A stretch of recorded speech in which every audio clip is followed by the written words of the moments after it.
Shalom, everyone, and good evening from Galilee, from Israel. This is Amir Tsarfati, and these are special breaking news regarding the major event that took place in Lebanon and Syria less than 4 hours ago. I'll start with a prayer, and then we'll dive into a very unusual update, not only on what happened, but also what it is going to lead. And unlike Midi's updates, we will also answer your questions that you can write on YouTube, and my assistant will text it to me so I can see live, and I can also try to answer as many as I can. This is also the right time to push the share button so many people will be able to watch this super important, maybe one of the most important updates I've ever given here on live, here on our platform. So, Father, we thank you again. You are the beginning and the end, the Alpha and the Omega. You know everything, and you're in full control. And you also, you make sure that people pay for whatever they do to your nation. And we're watching right now things unfolding in unbelievable things that are going on. And we ask now that throughout this update, we will not only gain understanding of the times and the seasons, and also gain understanding of situation and facts, but also gain much hope and comfort. We thank you in the name of Yeshua. Amen. So, shalom, ladies and gentlemen. This is Amir Tsarfati, breaking news. And listen to me, folks. You want to share this right now. This is something that has never, ever, ever happened in the history of planet Earth. Something that is probably second to what happened during the dropping of the atomic bomb on Hiroshima and Nagasaki, because at that time, such thing never happened before as well. Ladies and gentlemen, less than 4 hours ago, more than 3,000 pagers exploded one after the other, or if I may say simultaneously, all across Lebanon and in Syria, wherever Hezbollah operatives were. Ladies and gentlemen, again, I'm not going to say Israel did it, although Hezbollah just released a statement blaming Israel for that. But take a look at an incident in one of the local supermarkets just a few hours ago. There you go.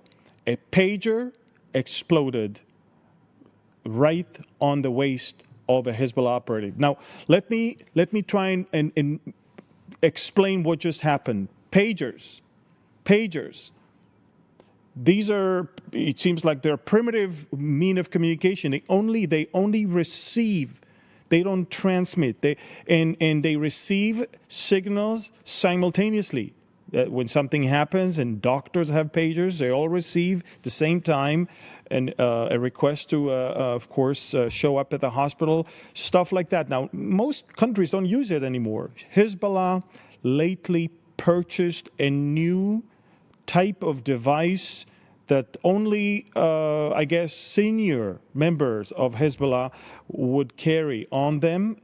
And, folks, somebody manage to fix those devices, plant something in them, and make sure to wait for the right moment to send a message that activated whatever was inside and expose, as you have to understand, someone walks into a supermarket, most people may not even know he's a Hezbollah operative, boom, that explodes, and if everybody hears that only Hezbollah members got hit, now all Hezbollah members have been exposed, whether they are working in hospitals and government offices, whether they were in some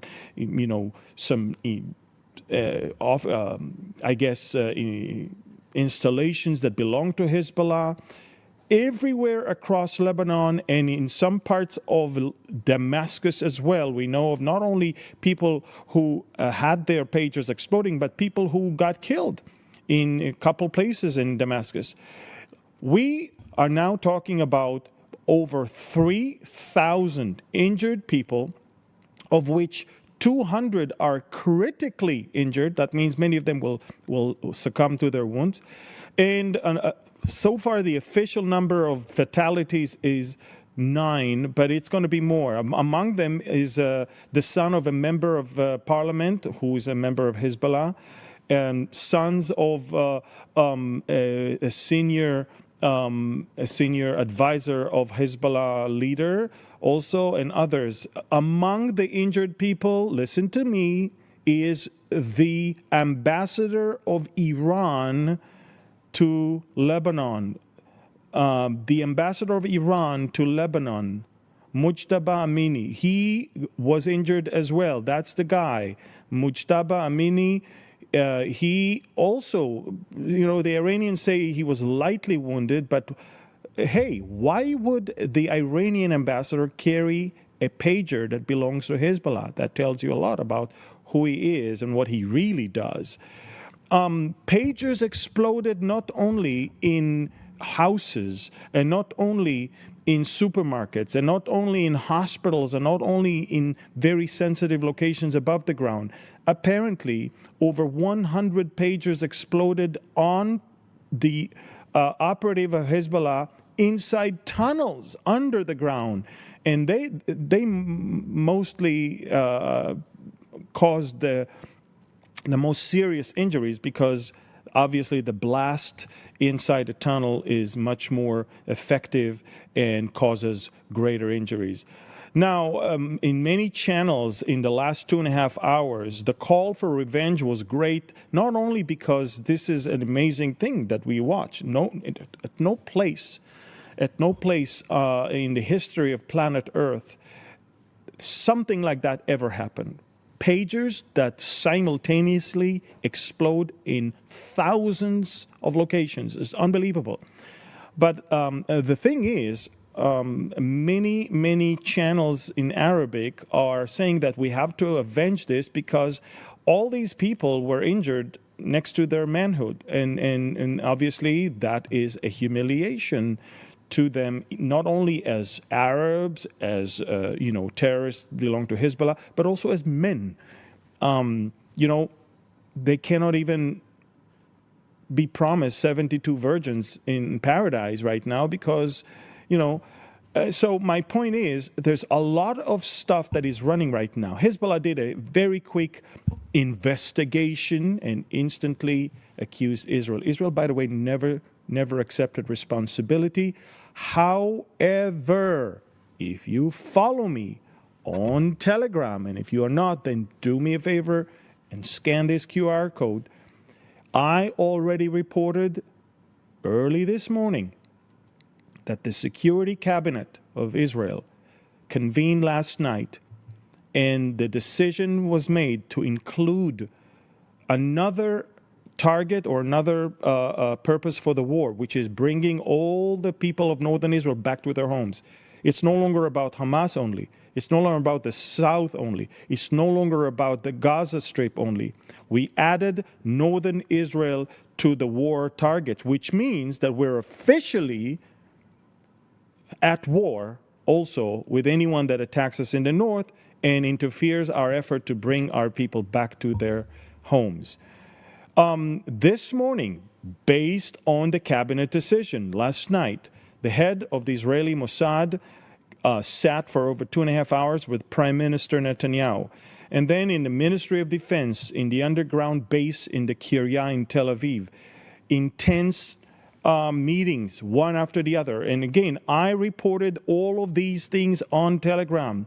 And I even said dramatic deliberations and meetings are taking place right now in Tel Aviv, in the Ministry of Defense and in the Prime Minister's office in regards to Israeli major act in the north. I mean, there has to be something that we do in order to cripple Hezbollah and then eventually bring our people back to their homes. And as of 3:30 p.m., thousands of pagers, we call them beepers, exploded simultaneously. And right now, the health system that is anyway falling apart in a bankrupt Lebanon, the healthcare is unable to even deal with so many. You're talking about injured people that are required assistance. Look at what's going on. The chaos in the streets was amazing. It's still amazing, by the way. They're still finding people lying injured somewhere. I mean, in so many multiple locations as we speak. At first we spoke about 20, and then 100, and then few hundreds, and then nearly 1,000, and I follow the reports, and every time I updated it on Telegram. Look at a hospital. Take a look at the chaos in a hospital. Most of these people are injured in their waist. And again, that's not an easy thing. I don't think they'll deal with terrorism in the next few weeks or months. And what you have to understand that the numbers started climbing from few hundreds to 1,000 to 1,500 to 1,800 to 2,000, and now we hear over more than 3,000 people. And by the way, the numbers will continue. But among them, over 200 were critically wounded. And again, Hezbollah chose to release a statement that says that some children were killed. Now, all of that is for Hezbollah to prepare the ground for some sort of a retaliation that will be proportionate to what happened to them, which means now we can actually strike civilians in Israel, and we can do that also in a massive way. The Israeli Security Cabinet is convening soon. The Israeli top generals and the Minister of Defense, as well as the Prime Minister, are all convened right now under the ground in Tel Aviv, in the headquarters of the IDF. There you go. And right now, Israel has two options, and take a look at this. Two options. One is to strike before Hezbollah is getting their act together, and maybe use this particular chaos that is going on right now to strike them hard and cripple them so they do not mess with us, not in the next few years. The other option, which I hope we won't take, but it seems like it might be the one that we will, is waiting for their preparation for retaliation and then go on a preemptive strike once again. Now, let me explain also what happened as far as the humiliation. Think about it. These are brand new pagers. These are upgraded ones from the old ones they used to have. They thought that the old ones were hacked, and that's why they purchased the new ones. The new ones were only given to senior people, therefore just a regular lay terrorist did not get one. And apparently, in a brilliant move, we actually hit all the right people. We didn't have to hit civilians. We didn't have to drop bombs. We didn't have to fly F-16s. We didn't have to fly drones. We didn't have to shoot rockets from a naval ship somewhere. All we needed to do is to send a message to their beepers to activate, whether it's, some claim it's the lithium battery. I claim there is more than that inside. And whatever has been sent activated it, and that's it. Never seen in the history of warfare, in the history of planet Earth, and that is a revolutionary thing. Now, take a look at that. That's not the only thing. The Iranians are now panicking beyond whatever you can imagine, because now they think if we got to the communication systems that are very, very encrypted and very, very hard to penetrate of Hezbollah, how much more it makes sense that we did the same with them. All of the IRGC, the Iranian Revolutionary Guards Corps, all of them are now throwing away whatever pagers and communication systems they have. That's not the only thing that is going on. The Fars news agency just reported that They believe that there are Mossad agents in the hospitals in Beirut looking who got injured, because obviously if you got injured, you're a Hezbollah senior operative. And so there's so much confusion, there's so much suspicion, there's so much chaos, there's so much embarrassment and anger. And what happened to Hezbollah today is something that never happened to any terror organization in the history of planet Earth. Again, a major cyber attack on Hezbollah activated either the lithium battery to the point of explosion or some device that was inside, and simultaneously across Lebanon, in supermarkets and hospitals, in homes, in sensitive locations, in parliament, in so many different places, every Hezbollah operative, not even the Iranian ambassador to Lebanon, Mujtaba Amini, got injured from all of this. Now, why would he carry one? You know, you can guess, because Hezbollah is an arm of Iran. And ladies and gentlemen, all of them simultaneously exploded. All of them injured people in their waistline. In some cases, they hurt their major arteries. In some other places, they hurt other sensitive places in the body of a man. And again, the embarrassment is through the roof. Israel is right now calculating its steps. And now, let me tell you why we may not do what we need to do. And that is, of course, the American pressure. I have to make it clear. America, I'm not talking about our friends, the Americans, people. I'm talking about the administration. The U.S. administration, the Democrat administration, does not want a regional war right now. That's the last thing they need a month and a half before the elections. And therefore, they are pushing us to not go on a major preemptive strike on Lebanon right now. And they don't understand. Whatever you push ahead, or whatever you think you don't need to do today, you will pay for that tenfold later on in the future. And so we're in a very, very major situation where there's a military will to go and do something, but there is a diplomatic pressure. The envoy of President Biden to Lebanon and Israel, Amos Hochstein, is right now here in the region trying to push Israel not to do something. Now, I'm sorry to say, but there's a good chance that Netanyahu will not listen to the U.S. envoy this time. There's a very good chance, because we know, we don't have to guess. We know Hezbollah is going to retaliate, but maybe not just Hezbollah. The Iranian ambassador was injured. Now, if you remember what happened last time, an Iranian was targeted, and that was the General Zahedi that was killed in Damascus in the Iranian embassy, yes. Remember, the Iranians launched the most massive airstrike in the history of planet Earth. Remember, it was April 13. We're talking about nearly 3,000 flying objects, whether it's cruise missiles, ballistic missiles, or drones. Most of them never even reached our area. Half of them fell along the way. But what I'm trying to say is that they did not avenge Haniyeh, who is a Palestinian Arab Sunni, but they always avenge a Shiite Persian.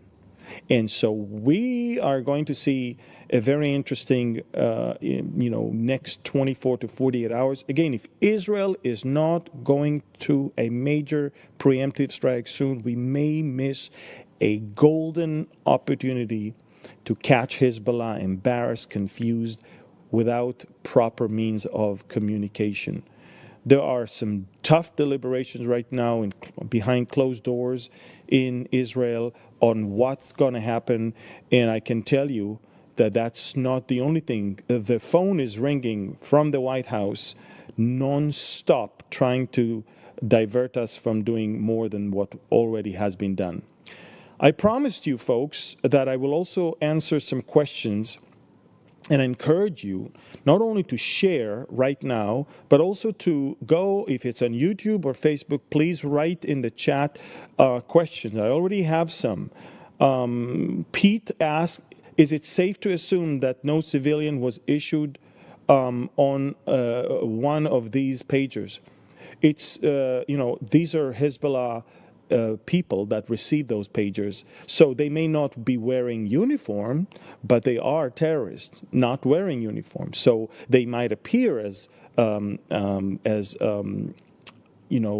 civilians, but they're not. They are military operatives of Hezbollah. Was Israel responsible for this, and did America help? Well, Israel never took responsibility, but if you go to my Telegram channel, you will see an interesting report that I posted about in a U.S. Plane that was around that area.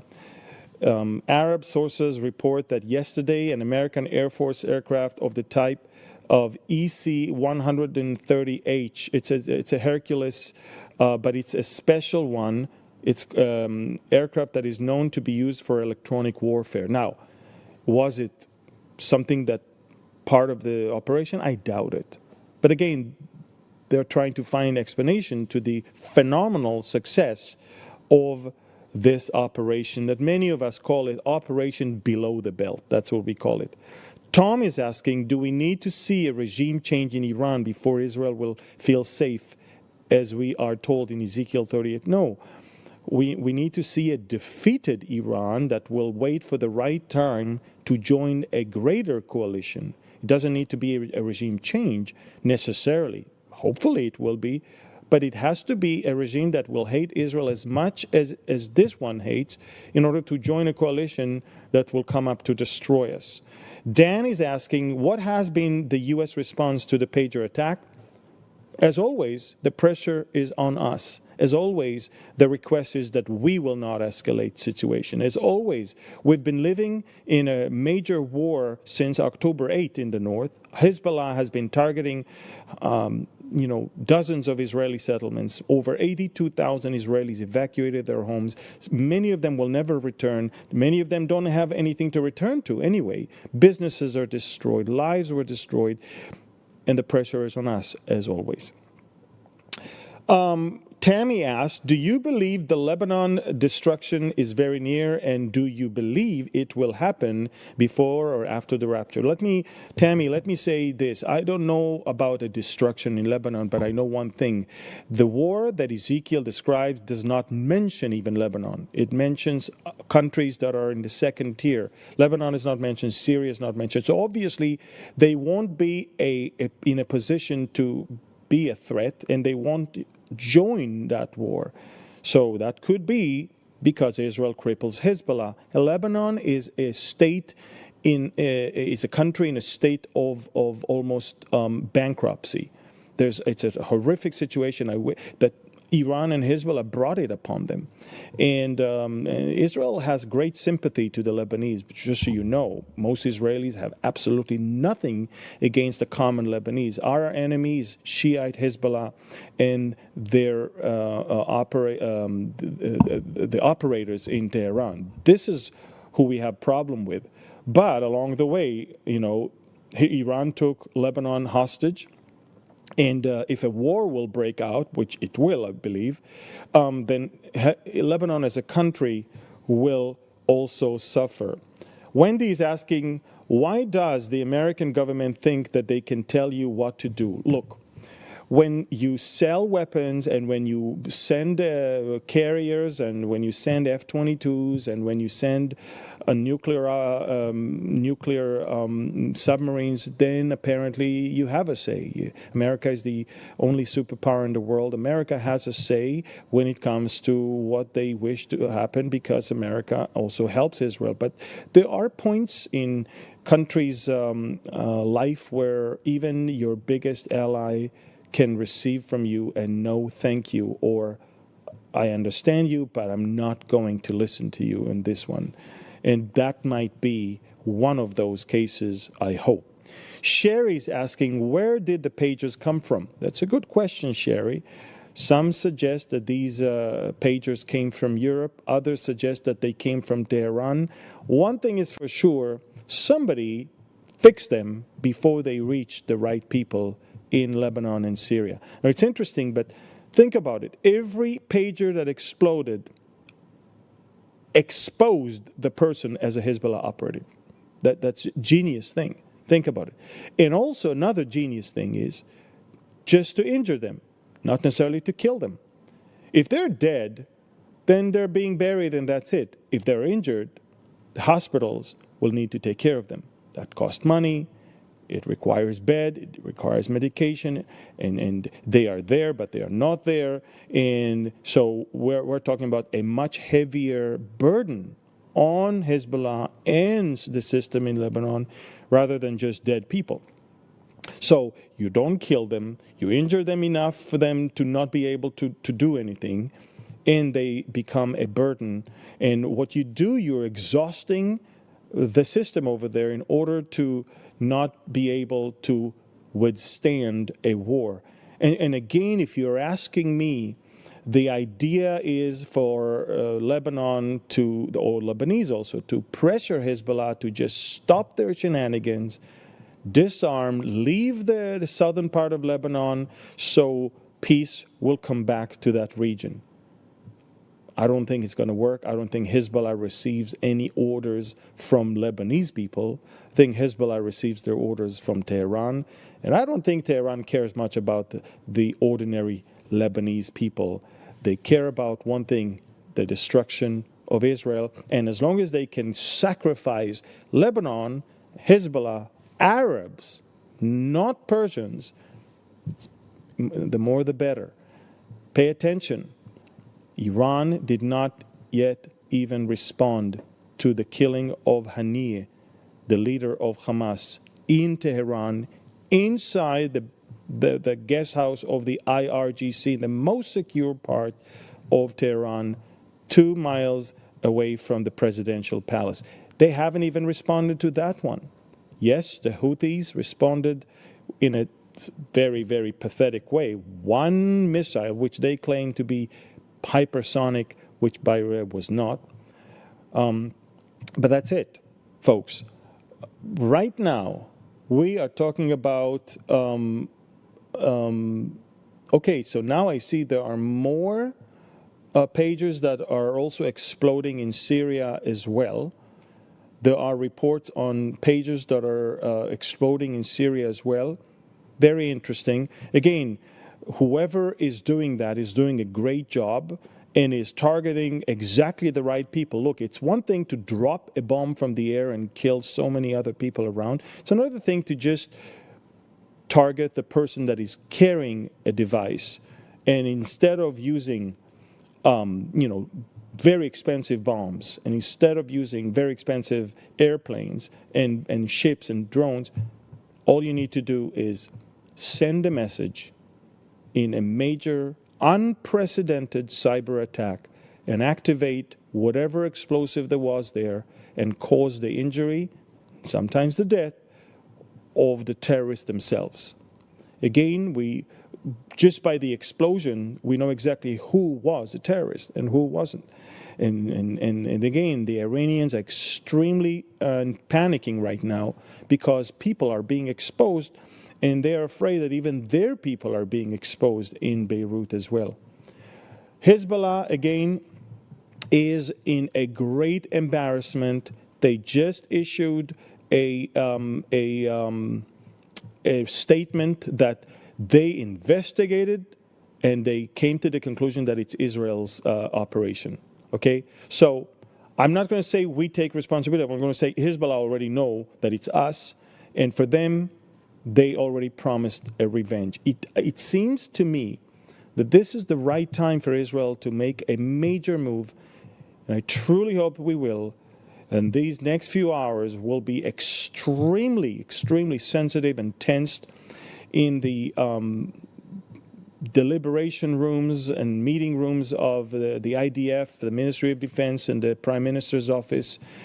And the Home Front Command will have to update the citizens of Israel how to prepare themselves for the future. As of now, there are no changes in the Home Front Command instructions.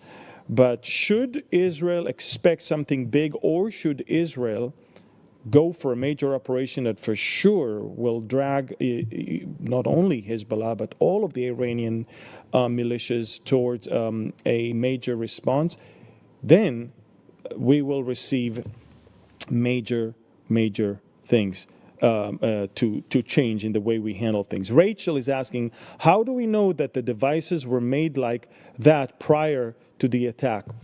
Well, these devices were distributed a few months ago. And these devices were distributed and they worked fine until now. These devices were not fixed after, because it's impossible to do it. You have to do it as it's being sent and distributed, not after. And so whoever did it either while they were manufactured or on their way to their target, to their address. And so it's phenomenal. I remember not long ago, a few years ago, Israel sabotaged the centrifuges of the Natanz enrichment facility in Iran. And basically, we caused the centrifuges to spin much faster than they were supposed to. Yet on the control panels, it didn't show anything unusual. And then, of course, lines of production were all completely disabled at once. Right now, we're not talking about a nuclear facility. We're talking about terrorists out there on the loose in places all across Lebanon and apparently also Syria, that one after the other reporting injuries because of the explosion of their pagers. And this is amazing. Again, Israel eliminated a few terrorists by planting some explosive in their cell phones or stuff that is around them. Never before in the history of Israeli warfare, and I think of the entire world's warfare, simultaneously thousands of devices across a country or maybe two exploded. Brilliant move, a work of the most amazing intelligence body, which you know exactly what it was. And apparently that explains why the head of the Israeli Mossad had a very long and intense meeting with the Prime Minister this morning. And again, if you're not aware of the fact that I have a Telegram channel, scan this right now, get and follow me on Telegram. I reported throughout the day. Look, I knew something is going to happen. I even said that this, the situation right now is maybe going to change the Middle East completely.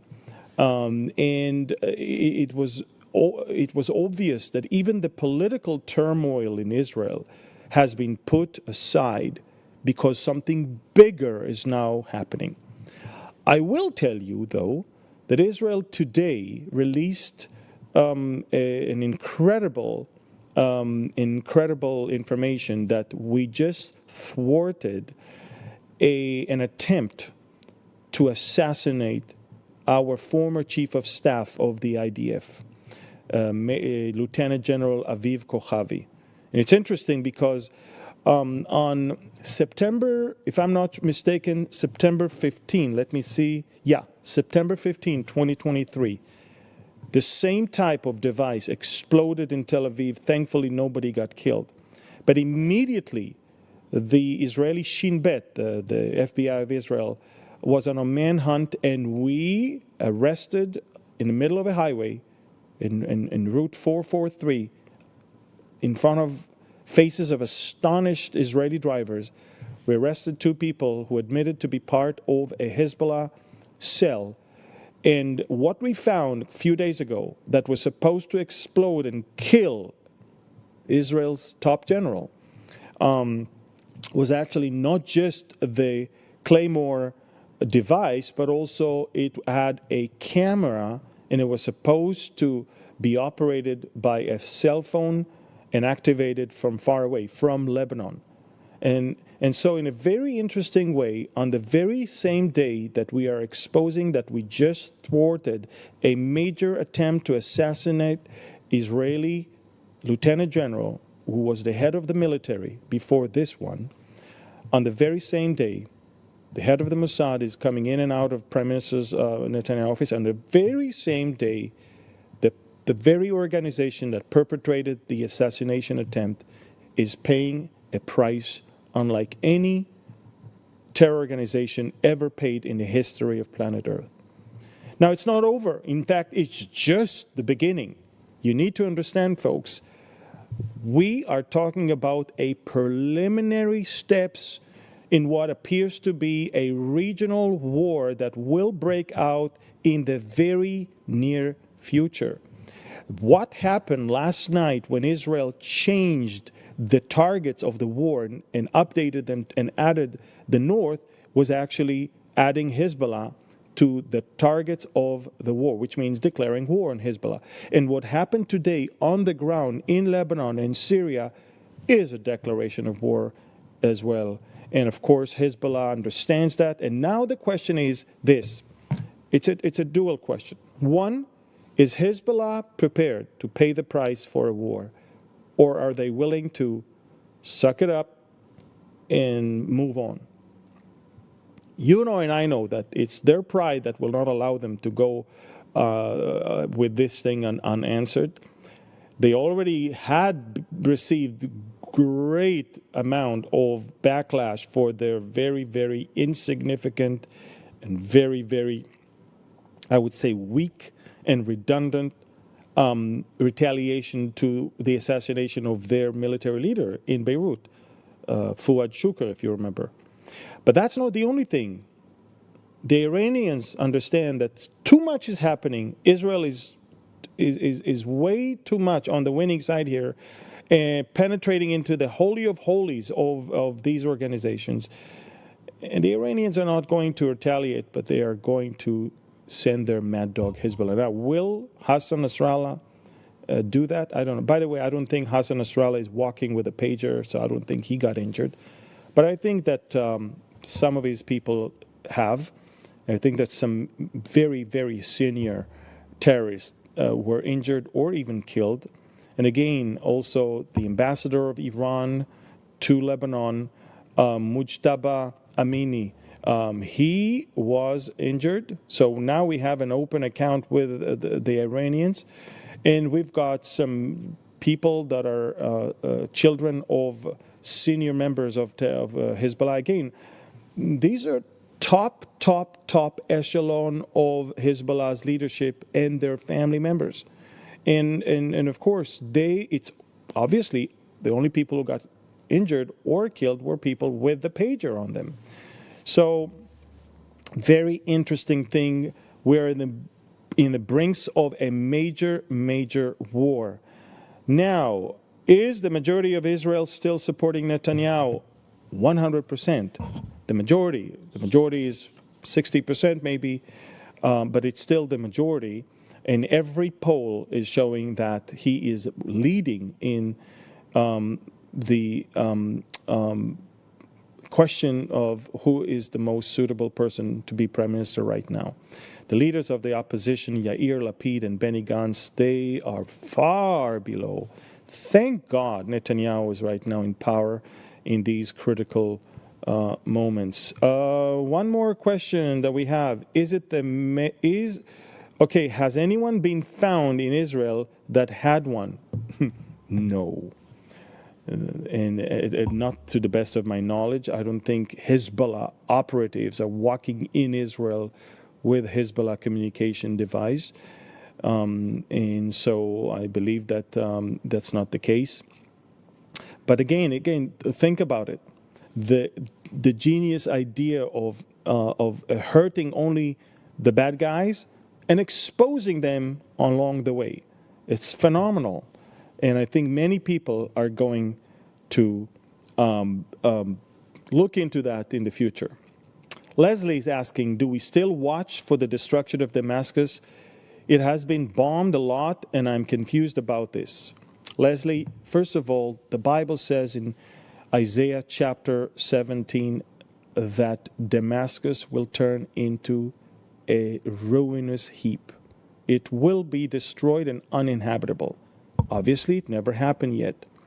I believe since Damascus has to be destroyed biblically and is not mentioned in Ezekiel war, I believe it will lead to the Ezekiel war. And so it is very likely that throughout all that is going on right now, maybe the attempt of the militias to strike on behalf of Hezbollah or to strike on behalf of Iran, or maybe the attempts of Iran to bring more and more and more people towards Syria to attack us will bring about the destruction of Damascus. I don't know. I know one thing. The Bible says Damascus will be destroyed, and I know that Ezekiel war does not even mention Syria or Lebanon. So do the math. It has to happen, and it will happen probably sooner than you imagine. Sherry, we have also another question. Should we be looking at something similar happening to Hamas and the Houthi operatives? No. First of all, Hamas is no longer in existence as a major organization. They are right now operating as guerrilla. We dismantled 95% of Hamas's capabilities, but they're still around, and we need to go and mow the lawn again in several places. But that's not the case with Hamas. The Houthis, these people are not that sophisticated, They love to deal with some sophisticated weapons of the enemy, but I'm not sure this is the case with them. I think that Israel should remind the Houthis that their launch of the rocket a couple days ago will be it will not stay unanswered, and we already paralyzed much of their capabilities in the first July attack on the port of Hodeidah. I believe that there are more targets that are now on the table. We don't necessarily need to send our F-35s. We can actually launch some ballistic missiles to hit the targets there just like they did. So this is definitely on the table. Regarding Hamas, remember, they executed 6 of our hostages, and Israel is looking also into punishing them by literally emptying northern Gaza completely and pushing everybody beyond the Netzarim corridor and flattening northern Gaza completely. And so that is on the table as well. Look, we're encouraging them. If you're a terrorist, you're dead. If you're not, you may want to leave, because I don't think there's a place for you to return to if you used to live in the city of Gaza or anywhere north of that. So again, folks, for those of you who just joined us, in a daring operation, a massive cyber attack caused thousands of pagers to explode and injure over 3,000 people that are all Hezbollah terrorists and operatives all across Lebanon and also in Syria. That comes hours after we are releasing an information that a major terror attack was foiled against an Israeli general. That comes after Israeli cabinet changed and updated the targets of the war to include bringing back the Israelis to their homes in the north. And that, of course, now if it's part of the targets of the war, it has to receive the proper response of Israel to what's going on there.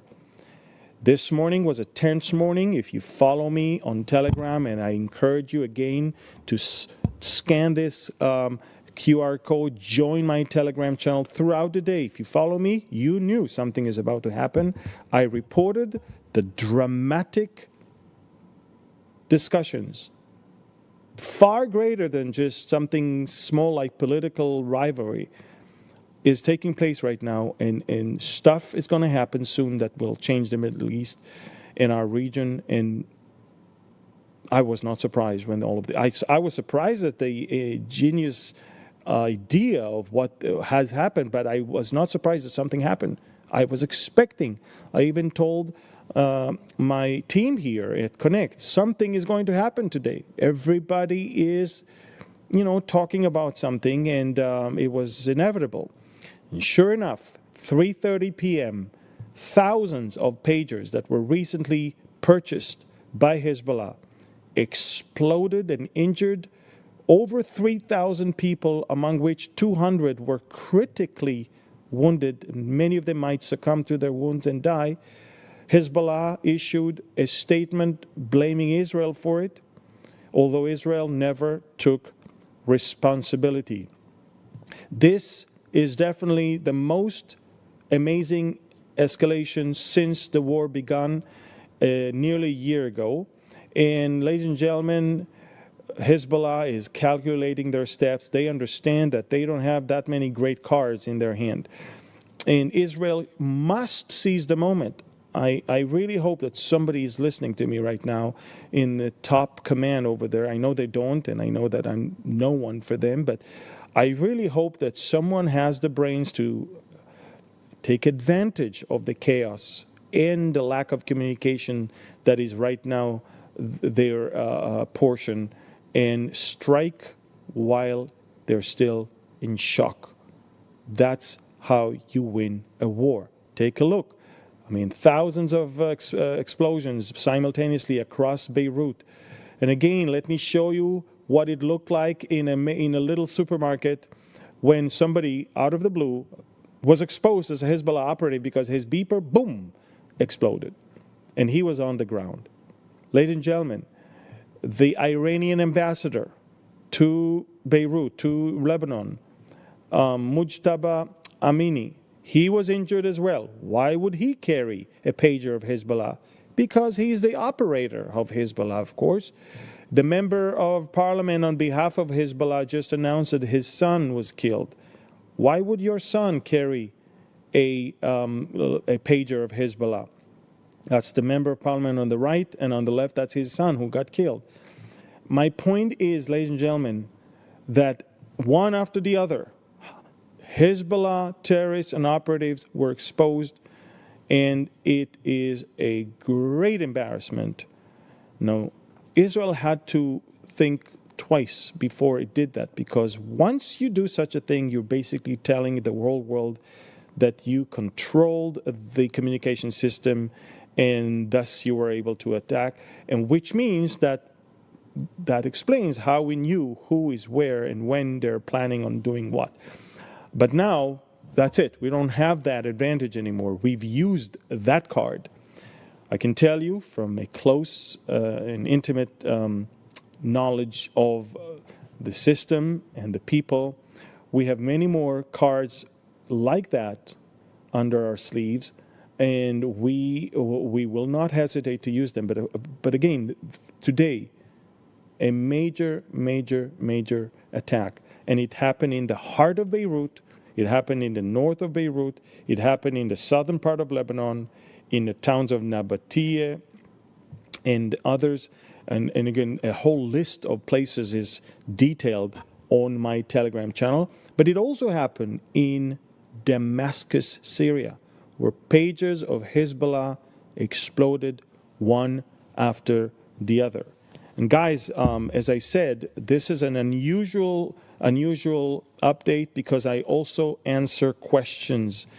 So if you write questions on YouTube or Facebook, remember, my team is scanning through it and they're sending me a text message with your question. So this, we up until a few hours ago, we were working on the regular Medes update with many different topics. But then that thing happened, and I've watched the rise in a number of injured people from 20 to 100 to 500 to 800 to 1,000 to 1,500, 1,800. And before we started, it was already 3,000 people. And it's not over, because you can only imagine how many people had this device exploded and they were alone. Nobody knows that they are injured. Some of them are in tunnels under the ground. Some of them are in apartments all alone. Look at the chaos in the corridors of the hospitals of Beirut. People mostly come with injuries in their waist, in their loins. And guys, I don't need to tell you what it means to a man. And that is one more reason why Arab channels were calling for a revenge, because their manhood has been attacked, not just their affiliation, not just their religious affiliation or their, terrorist organization affiliation. As men, they were also attacked. I think that quite a few of them will not be able to bring children to the world in the near future. Again, let me see if there are more questions. How is it even possible to make devices like this explode remotely? Well, this is the whole idea of a cyber attack, to send signals that activate something. Again, I'm not an expert. There are two options. An option of activating the lithium battery to the point of explosion. I don't think that's the case, because if that was the case, we would have seen fire first. That's normally what happened when a battery is going rogue. But the other option, that some sort of explosive material had been planted and the batteries heating up caused that explosive to, of course, be detonated. And that's it. So no matter what, a signal was sent that activated either the battery alone or the battery and some explosive inside. And the results are that we are seeing this unprecedented attack on the world's strongest terrorist organization. So for those of you who just joined me, major cyber attack on Hezbollah, both in Lebanon, all across the country, and in Syria. 3,000 people were injured. At least 9 were killed. I think many more, by the way. They just don't release those numbers because some of them are still under the ground in some tunnels. And out of the 3,200 are critically wounded, maybe because the explosion erupted their some major arteries, and they're fighting for their life. The Lebanese health system is drained now and overwhelmed. People were seen lying in the streets with some injuries. That's the hospital, as you can see. And again, for those of you who join us right now, take a look at what an explosion looked like in a little supermarket in a neighborhood of Beirut. Boom, that's it. The guy with the cap had his pager exploding. People ran away, and he was on the ground. No one else was injured. Take a look. All the innocent civilians were spared, but the terrorist was injured, and he's the only person on the ground. Boom, there you go. The guy wearing the cap on the ground. Unbelievable. Now, again, let me make it clear. If a bomb would have been dropped, a lot of casualties would have been reported. This is phenomenal.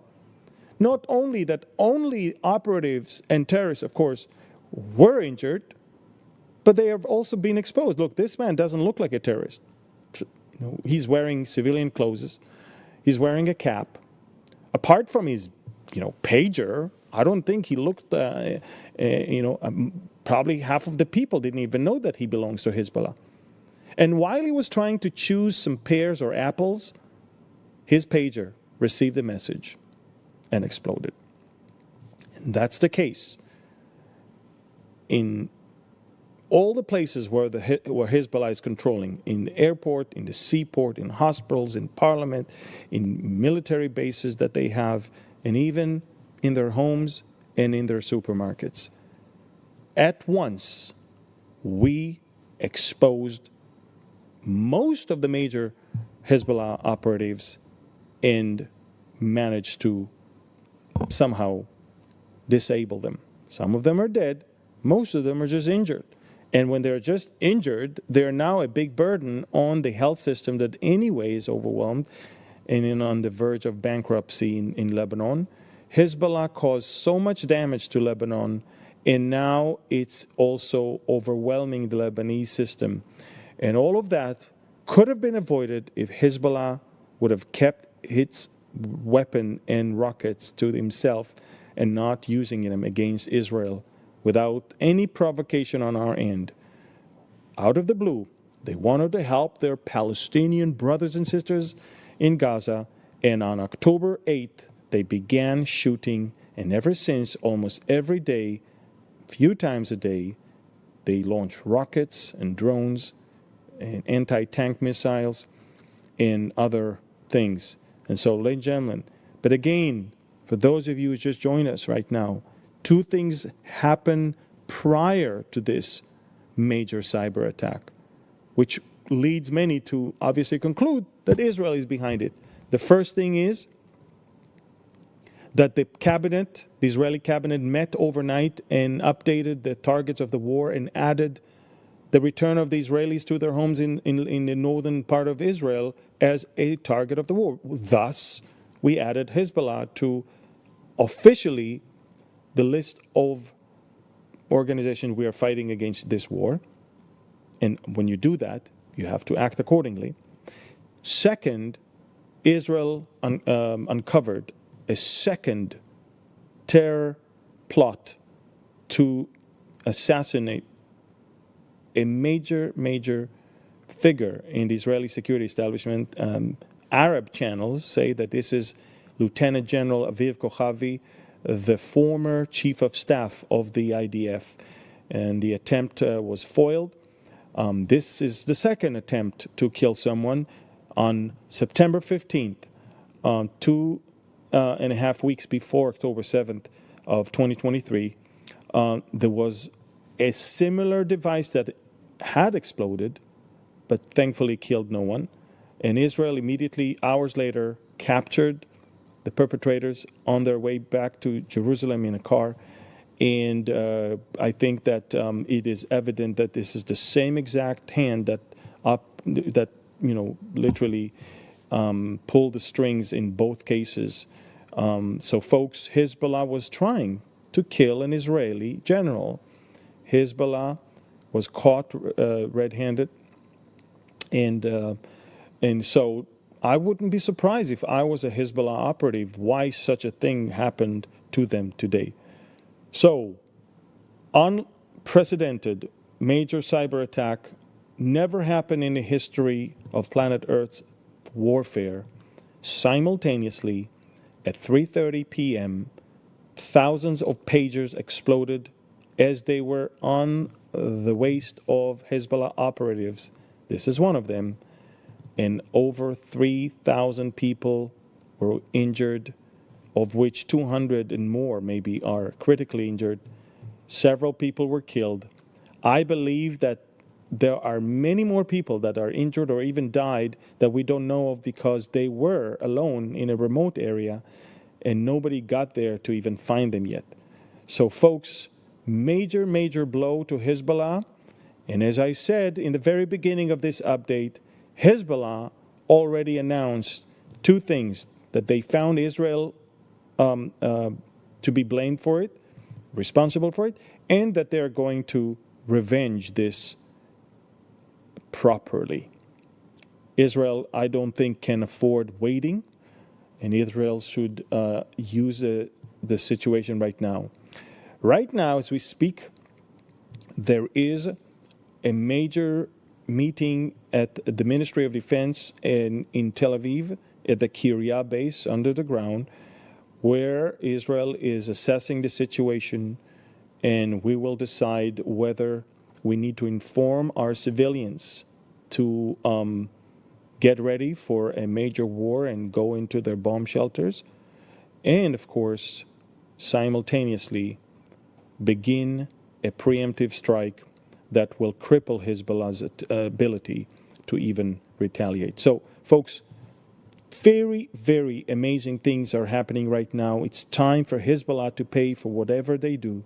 I believe with all of my heart that the next few hours and days might even change the Middle East. And again, I said that before on my latest update. I'm not afraid. I'm not embarrassed or confused. I'm not depressed. We're going to win. We are going to win this war for a very simple reason. For Ezekiel's war to take place, Israel must be safe, secure, and prosperous. For Iran to have to choose to join Turkey and Russia in order to attack Israel, Iran has to be defeated, has to suffer a major blow. And Iran cannot anymore lean on its proxies. The proxies are being dismantled, destroyed one after the other. We started with Hamas. We're now going after Hezbollah. Soon we'll go after those that are in Iraq and Syria. And of course, we take care of business with the Houthis in Yemen as well. So folks, Iran will understand. We can't lean on our proxies to do the dirty job. We have to use bigger forces, bigger militaries, such as Russia's and Turkey, and also use other countries that we already arm and train in Libya and Sudan for a major attack. And that's, ladies and gentlemen, is the Gog from the land of Magog, the war of Ezekiel 38. And again, for that war, something has to happen to Syria and Lebanon because they're not even mentioned. And again, for that war, Israel has to be victorious, safe, secure, prosperous, in order for Iran and Russia and Turkey to make a major move. Also, may I add, for Iran, Turkey, and Russia to make that move, Europe and America have to be very, very weak, unable to come and help us, but only able to protest it. And so all of these things are telling me that great and major events are around the corner. What an amazing privilege to live in a time like this. Another question, guys, that I just received is this. It says, what do you think Lebanese civilians are thinking right now? Well, I think that if you've been following me on Telegram, I reported that already in the last 48 hours, Lebanese people are fleeing southern Lebanon. I think that the Lebanese are at the point of, we know something big is going to happen. We hope it's not, but it seems like it's inevitable. Lots of Lebanese already fled the country to either Europe, America, Canada, or Dubai. I know personally some of them. And I can tell you that they're not happy. They may not be our admirers because, of course, we're Israeli Jews after all, but I can tell you that they hate Hezbollah even more. And they're afraid. They're afraid. They're afraid of the Israeli jets and the sonic booms. They're afraid of war. They're, obviously innocent people can be afraid and should be afraid of stuff like that. Terrorists is something. Look at the injured people of Hezbollah. Look at them, one after the other. Some of the injuries are quite bad. And most of them, either if the people held the pager in their hand, they lost their fingers. If people had it on their waist, that part was of course damaged as well. Someone asked me, was Nasrallah wearing one? As far as we know, he did not wear one. Why would a leader who's already in the last 20-something years living in a bunker, why would he risk himself by wearing something? He will let all of his guards wear one. He will let all of his advisors wear one. He doesn't need to. Apparently, but many people close to him got injured. Most of them, if I may add, because only the top leaders received those pagers. These are the new pagers. The old ones were only in the hands of the very small operatives. And now it appears that if you were someone big in Hezbollah, you were the target, actually. So this is it, folks. That's what's going on. I want you, if you can, pray hard for Israelis that are under the threat of a regional war imminently. Also, pray that the enemy will be confused This is, that's how God works. God not always kill the enemy.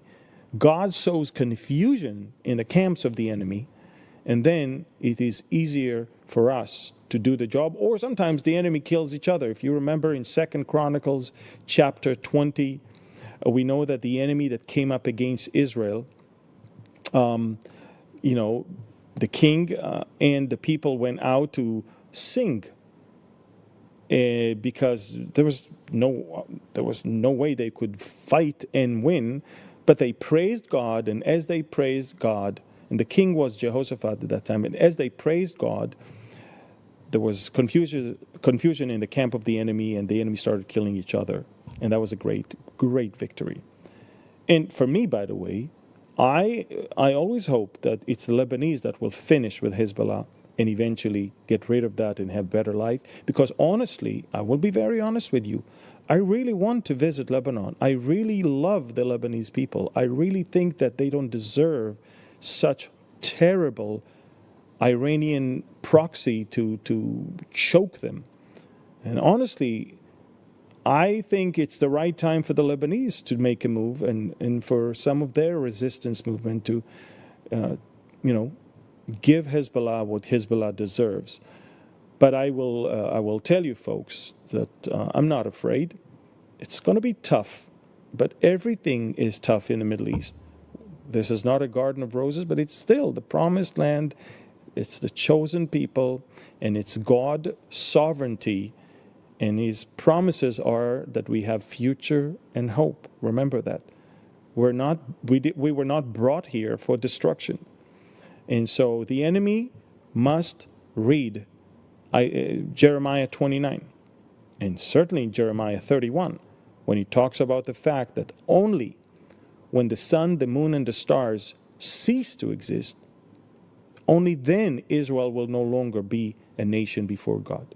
So as long as you wake up in the morning and the sun is there, and at night the moon and the stars are there, Israel will always stand as a nation before God. If you want to be useful, aim your missiles towards the sun, the moon, and the stars.